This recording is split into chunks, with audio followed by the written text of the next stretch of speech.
Kita 5 menit saja ke depan berpikir, merenungi apa yang saya sampaikan.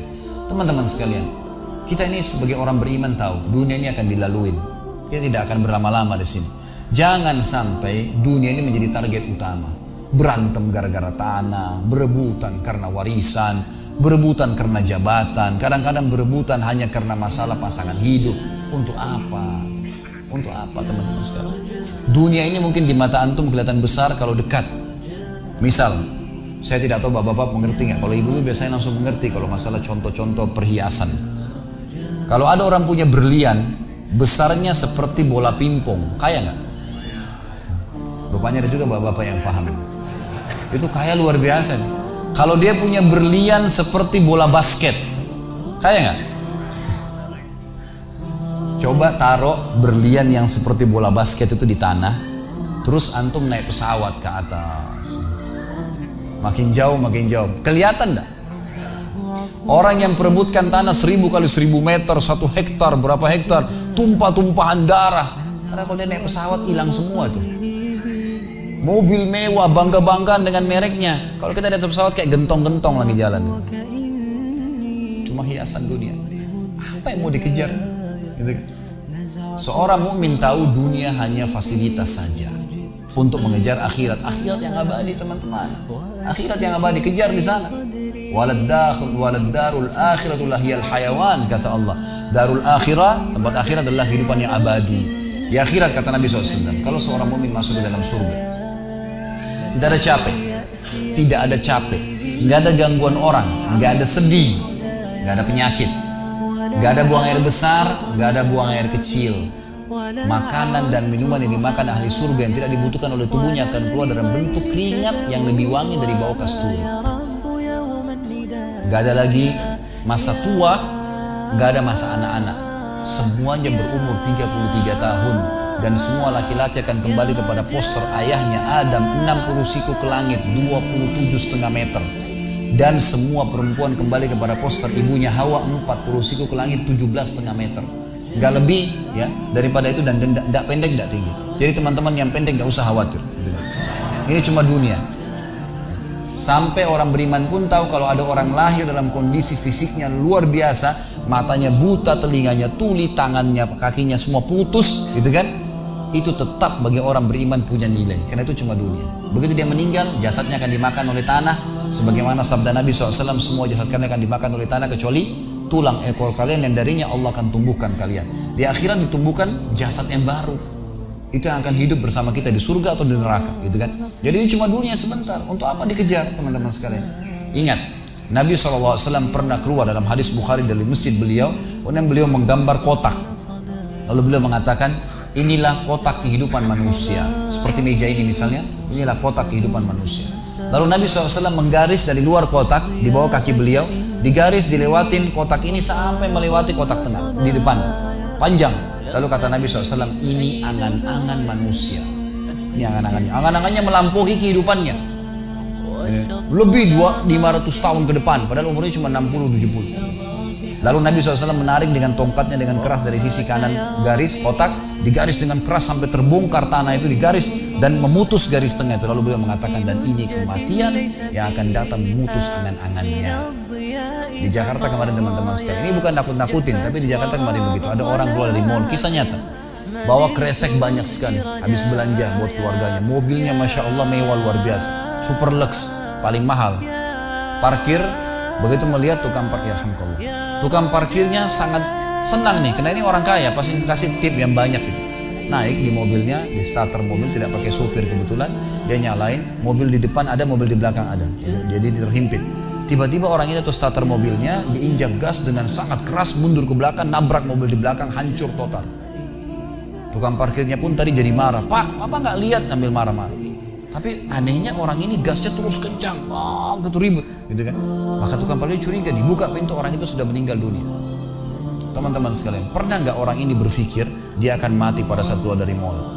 Kalau dia tahu dia tidak bakal keluar ke mall tuh. Di depan mata saya pernah ada orang meninggal di rumah sakit ayah saya. Kebetulan di Makassar beliau punya rumah sakit, dan itu di pinggir jalan raya. Sore hari subhanallah ada anak muda. Saya pas lagi di teras lantai 2 rumah ayah saya itu kelihatan jalan raya. Jadi kelihatan orang kejadian ini. Ada anak muda lagi pakai motor, waktu itu motor baru dia jalan. Jadi jalurnya 2 jalur gitu kan. Rupanya motor ini motor itu dari arah sana. Kemudian di sini ada mobil pick up yang pelan jalannya gitu. Ada mobil truk pelan jalannya. Di belakang ini rupanya ada mobil truk pelan, di belakang ada mobil pick up. Mobil pick up ini mungkin karena terganggu, dia bukan ngelewatin dari kiri, dia keluar ke jalur sebelah. Keluar, motor yang tadi lagi kencang, dia tidak sangka tabrak, meninggal di tempat. Jatuh tergeletak, motornya dibawa, dicek di rumah sakit ayah saya di klinik, ternyata sudah meninggal dunia. Saya lihat orang itu sebenarnya tergeletak. Ada beberapa produk yang dia bawa di motornya. Lalu saya bertanya, saya muhasabah sendiri. Orang ini pernah berpikir nggak ya untuk keluar rumah tadi akan dia tabrakan, dia akan jatuh? Saya yakin tidak. Kalau dia berpikir dia tidak akan keluar dari rumahnya. Tapi begitulah ajal kalau datang teman-teman sekalian. Kalau datang tidak akan terlambat sesaat atau berkurang sesaat. Harus pahamin, gitu kan? Jadi jangan sampai kita berlebihan. Saya tanya teman-teman, Anda jujur jawab. Kalau seandainya Anda ke dokter, lalu kemudian dokter mengatakan, maaf Pak, Bu, umurnya tinggal 2 minggu menurut ilmu medis. Ini ada penyakit parah, tinggal 2 minggu, dokter nggak bisa obatin lagi. Kira-kira orang yang seperti ini sudah divonis sama dokter akan mati 2 minggu lagi. Nggak ada lagi, sudah kankernya, sudah tumor segala macam di tubuhnya, sudah segala macam penyakit. Nggak bisa lagi hidup orang ini. Kemudian ada orang datang, temannya bilang, itu si Fulan, ceritain kamu, kira-kira dia masih mau ribut berkelahi? Itu orang tuh mau mengambil hakmu, masih mau mengebut lagi? Sudah semua? Enggak, sudah, nggak mau tahu. Ini 2 minggu lagi mati. Semestinya teman-teman tidak usah tunggu vonis dokter nih. Siapa yang bisa jamin sekarang di masjid ini teman-teman ada dari tembok ini tiba-tiba malaikat maut, saya lihat antum tidak lihat, orang roh saya tinggal dikenang, Khalid Basalamah pernah ceramah, selesai. Dan Anda juga bisa begitu setiap saat. Bagaimana orang bisa tenang nih dalam kemaksiatan kepada Allah sementara setiap saat malaikat maut bisa datang jemput dia dan ada hisab semuanya. Ini bahaya sekali. Baik, saya pernah mengadakan pelatihan teman-teman sekalian di masjid yang besar. Masya Allah mungkin seperti ini malah lebih besar. Lantai 2 juga seperti ini dan penuh. Di lantai 2 itu ada banyak ibu-ibu akhwatnya. Saya bicara masalah kematian selama 2 jam materi lengkap. Kemudian setelah itu sebelumnya saya bilang sama panitia tolong supaya lebih hidup suasananya, siapkan kebutuhan jenazah, meja, kain kafan, sama menyan-menyannya semua. Kemudian di sebelah masjid buatin liang lahat. Baik Ustaz, dibuatlah. Selesai saya ceramah 2 jam, saya bilang, Bapak Ibu sekalian, saya mau ajak Anda 5 menit coba menjadi jenazah. Ada yang mau? Sempat ada yang angkat tangan depan saya. Kebetulan ini teman kita ini, saudara kita tukang batu. Adiknya dia kembar anak SMA sering ikut pengajian saya gitu. Dia hadir juga. Dia bilang, saya Ustaz. Baik, silakan. Pak, saya minta tolong satu hal ya. Kalau Bapak naik nanti di atas meja ini, dibungkus dengan kain kafan oleh panitia, tutup mata Anda dan bayangkan Anda sudah mati dan dengarkan apa yang saya ucapkan. Baik Ustaz, baik. Saya juga bilang sama panitia di atas masjid waktu itu, ibu-ibu, silakan kalau ibu mau coba, panitia tolong bantu. Saya sudah pandu waktu sebelum pengajian. Ringkasnya adalah dia naik. Subhanallah, begitu dia naik, Bapak Ibu sekalian, orang ini naik di atas meja, begitu tutup matanya dan ditempelin kain kafan di pipinya. Ini kain kafan asli kita bang. Ditempel di pipinya, langsung dia nangis dia, terisak-isak. Lalu kemudian panitia taruh tangannya di dadanya, harus dibungkus gitu kan. Lalu saya bilang, Pak, coba renungin sekarang Anda sudah mati dan hiruk-pikuk di masjid ini ada orang nangis. Kebetulan adiknya dia yang kembar ini murid saya duduk di sebelah kiri kanannya dan membayangkan benar kakaknya meninggal. Mereka betul-betul menangis gitu. Ada jemaah-jemaah juga yang lain pada nangis. Saya bilang, hiruk-pikuk masjid ini yang sedang menangis, ada yang sedang ngobrol, ini anggap di rumah Anda pada saat Anda meninggal dunia. Dan Anda tidak bisa protes. Gak bisa bilang saya tidak mau, jangan ribut, gak bisa lagi. Panitia pun menaruh tangan kanan di atas tangan kiri, kita nggak bisa protes taruh di dada. Dibungkus dengan kain kafan pun nggak bisa. Baik, Pak, bayangkan semua peluang amal saleh yang semestinya Anda bisa kerjakan, sholat malam, sedekah bakti dengan orang tua, baca Quran, sholat berjamaah, yang Anda sia-siakan dan Anda menyesal kenapa tidak kerjakan sekarang. Dan bayangkan semua peluang dosa yang Anda tidak sia-siakan. Kesempatan zina, berzina, kesempatan dusta-dusta, kesempatan riba-riba, semua dikerjakan. Dan Anda tidak sempat taubat dan Allah akan hukum Anda sekarang. Itu Bapak Ibu sekalian, saya tidak karang-karang dia sampai nangis-nangis Bapak ini. Terus dia nangis. Lalu saya bilang, tolong panitia datangkan geranda jenazah. Datangkan. Baik Pak, sebentar lagi kami akan angkat badan Anda di geranda ini dan kami akan bawa Anda ke liang lahat sebelah masjid. Diangkatlah dia. Saya bilang, Pak, renungin, resapi tubuh Anda kesentuh dengan geranda ini. Ditutuplah lalu dipikul. Lalu saya pandu pakai mic, saya bilang, Pak, inilah detik-detik terakhir Anda bersama kami. Terus sesalin perbuatan-perbuatan dosa yang Anda pernah lakukan, peluang-peluang ibadah yang Anda sia-siakan. Sampai tiba di luar masjid, saya turun ke liang lahat, saya buatin sendiri tanah, kemudian saya buatin kuburan, lalu diturunkan dia. Setelah diturunkan, saya suruh tutup matanya, kemudian ditutup dengan kain. Saya keluar, lalu saya pakai mic, saya bilang, Pak, buka matanya. Inilah rumah Anda sekarang. Walaupun rumah Anda 1000 kali 1000 meter di dunia, kembali ke 1 kali 2 meter. Ini tempat Anda sekarang. Dan sebentar lagi malaikat akan datang menanyakan kepada Anda pertanyaan-pertanyaan yang Anda sudah tahu. Selesai. Berapa mungkin sekitar hitungan detik. Ini semua proses kurang dari 5 menit teman-teman sekalian. Lalu saya bilang, buka. Dibuka kain tersebut. Lalu saya bilang, teman panitia bantu. Bapak ini keluar dia. Waktu dia keluar dari kuburan, liang lahat itu teman-teman, sempoyongan. Kayak orang yang sudah pusing itu keluar. Kemudian saya bawa ke masjid. Saya pegang tangannya masuk ke masjid, duduk. Lalu saya kasih mic, Pak, tolong ceritakan pengalamannya kepada jemaah jadi jenazah 5 menit. Itu dia pegang mic, gemetaran. Ustaz, saya tobat, saya durhaka sama orang tua, saya nggak sholat, saya begini. Ini dia lupain, ada ribuan jemaah depannya nih. Dia nangis-nangis, sebutin semua kesalahannya. Semua pada banyak ikut nangis. Dia kayak orang ketakutan betul, gitu kan? Baik, selesai. Saya panggil siapa lagi yang mau coba? 2, 3, 4 orang. Rata-rata semua begitu keadaannya. Gitu kan? Alhamdulillah mereka sadar seketika pada saat itu. Lalu kemudian saya bilang, penutupan, ada bahkan ibu-ibu yang coba di atas pingsan, ibu itu. Kita bukan nakut-nakutin, tapi memang saya praktekin. Lalu saya bilang begini, Bapak Ibu sekalian, sebagai penutup acara saya bilang pada saat itu, bahwasanya ini hanya praktek jadi jenazah. Tapi ini ya, akan datang satu waktu Anda dibungkus kain kafan tidak bisa kembali lagi. Sekarang masih bisa kembali beramal soleh. Dan ini pernah diperingatkan oleh Hasan Basri rahimahullah. Beliau pernah ngantar jenazah diikuti oleh seseorang. Lalu Hasan Basri tanya, wahai fulan, kalau seandainya jenazah ini tiba-tiba hidup sekarang, apa yang dia kerjakan?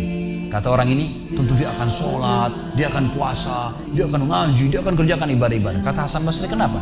Dia bilang karena dia sudah mati, dia tahu nilainya ibadah itu. Kata Hasan Basri, yang kau ucapkan benar, tapi di depan matamu ini tidak bisa hidup lagi. Kamu sekarang masih hidup, kerjakan seperti dia kalau dia hidup. Jangan tunggu itu, gitu kan? Ingat teman-teman, pujian teman, ancaman teman, atau orang sekitar kita hanya sepanjang lidahnya. Kamu hebat ya, kamu kaya ya, kamu gagah ya, kamu cantik ya, sepanjang lidahnya demi Allah. Mau apa itu? Apa yang mau direbut? Orang-orang setengah mati sholat malam sejam 2 jam, besok ceritain ke orang hanya butuh pujian sepanjang lidah dia. Untuk apa? Teman-teman yang suka riak nih, saya ajarin caranya gampang. Ada caranya gampang. Kalau Anda besok pagi mau cerita kepada teman-teman Anda di kantor atau tempat, saya tadi malam sholat malam, gak usah tunggu besok pagi setengah mati, ngantuk-ngantuk nanti malam bangun. Jam 2 malam sebentar datangin rumah teman yang jadi target, ketok pintunya, ini saya mau sholat, lihat ya. Selesai, gitu kan. Untuk apa nunggu besok setengah mati, gitu kan. Gak ada gunanya riak, pujian orang sepanjang lidahnya. Jangan, gak ada gunanya. Jadi teman-teman sekalian, sadarilah mati akan datang dan jadilah seperti Bilal radhiyallahu anhu, sahabat Nabi yang mulia. Waktu ditanya, "Ma ra'yuka bil maut?" Apa pendapat Anda dengan kematian? Kata beliau, "Marhaban bil maut." Selamat datang kematian. Apa yang saya mau takutin? Apa yang dia mau takutin kalau selama hidupnya dari bangun tidur sampai tidur semua ketaatan? Pastilah terbalik, orang rindu, gitu kan? Orang mukmin itu rindu. Waktu terjadi perang Yarmuk tahun 14 Hijriah. Waktu itu dipimpin oleh Khalid bin Walid dengan di situ di dalam pasukan ada Sa'id bin Zaid. Sa'id bin Zaid salah satu dijamin masuk surga. Teman-teman bisa nonton serialnya di website di www.khalidbasalama.com, ada serial sahabat. Saya ceritakan di situ ceritanya. Jadi kata Sa'id bin Zaid, waktu kami berhadapan dengan pasukan Bizantium, Romawi, Nasrani ini, mereka jumlahnya 120.000 orang, dipimpin oleh pendeta-pendeta dengan salib-salib yang besar dari emas. Lalu mereka memukul pedang-pedang mereka di perisai mereka sambil melantunkan yel-yel mereka sehingga membuat kami pun sempat nyali kami ciut. Itu kata Sa'id bin Zaid. Lalu subhanallah, datanglah Abu Ubaidah bin Jarrah, pimpinan perang yang lain, mengatakan, muslimin beginilah, begitulah, semangatlah, pahala jihad disampaikan. Lalu tiba-tiba ada satu orang yang membakar semangat kami. Satu orang, dia datang mengatakan, wahai Abu Ubaidah, pimpinannya, wahai Abu Ubaidah, saya sekarang sudah tidak sabar, mau mati syahid, saya mau masuk sekarang ke sana. Gitu kan. Ada pesanmu untuk Rasulullah SAW? Ada pesan tidak untuk Nabi? Saya sudah tahu saya akan mati nih. Kata Abu Ubaidah, sampaikan salam kami dan kami memperjuangkan agamanya. Orang itu pun masuk ke musuh sendirian, menembus musuh tersebut sampai mati syahid. Kata Sa'id bin Zaid, Waktu saya lihat semangatnya orang tersebut dan tahu yakin dengan janji Allah benar, maka saya loncat dari kuda saya lalu saya tunduk, kemudian saya membaca Allahu Akbar lalu saya menyerang musuh. Semenjak itu rasa takut saya hilang dan akhirnya kami memenangkan peperangan. Jadi memang teman-teman sekalian, mati itu akan dilalui dan memang mati sebuah pintu, kita harus laluin. Tanpa mati tidak bisa. Tapi orang beriman tahu mati itu justru kebahagiaan buat dia, karena semua yang bertahun-tahun dia kerjakan dia akan panen di sana. Semua kehidupan abadi ada di sana, maka dia rindu dengan mati. Tidak perlu takut, gitu kan? Toh akan datang. Jadi harusnya difahami masalah-masalah seperti ini. Baik teman-teman sekalian, kita tutup dengan sebuah kisah yang kita rangkumkan insya Allah tentang masalah orang kalau bertakwa kepada Allah.